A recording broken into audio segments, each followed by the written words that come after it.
За сайн байцгаана уу залуучуудаа. Тэгээд би та бүхэндээ өнөөдөр нэг уриалга хийх гэсэн юм аа. Энэ коронавирусын одоо энэ халдварын хүнд үед одоо цөмөрөө дор бүрнээ эргэн хүнийхээ одоо ухамсарыг эргэн хүнийхээ биелүүлэх ёстой хариуцлагыг биелүүлээд бид бүхэн бүгдээрээ маска зүүж хөвших ёстой байна. Хүүхдүүддээ зүүлгэх ёстой байна. Гараа угаа ажил дээрээ болон гэр орондоо ч гэсэн цэвэрлэгээгээ сайн хийж байгаараа гэж би бол одоо хэлэх байна.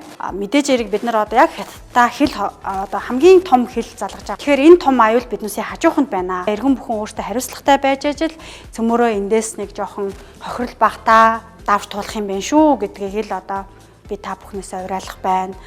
Иргэнийхээ хариуцлагыг биелүүлэх энэ одоо аянд бид нар би одоо манай баг хамт олон ингээд нэгдэж байна. Хэлийн дээсэн дээрээс эхлүүлээд одоо ингээд бид бүхнийг хамгаалах үйлсэд одоо ингээд ажиллаж байгаа, өдөр шөнөгүй ажиллаж байгаа 24 цаг шахуу бараг ажиллаж байгаа энэ хүмүүстээ маш их баярлалаа гэж хэлье.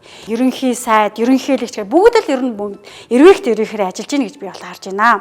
Тэгэхээр бид бүхэн энэ бүхнийхээ энэ сайхан чин сэтгэлээр ажиллаж байгаа энэ ажлыг дэмжиж залуучуудаа тэгээд бүгдээрээ л хариуцлагатай байцгаая. Тэгээ энэ соёлын давталгаа хоёрт нэгдэж байгаадаа бид нар маш баяртай байна.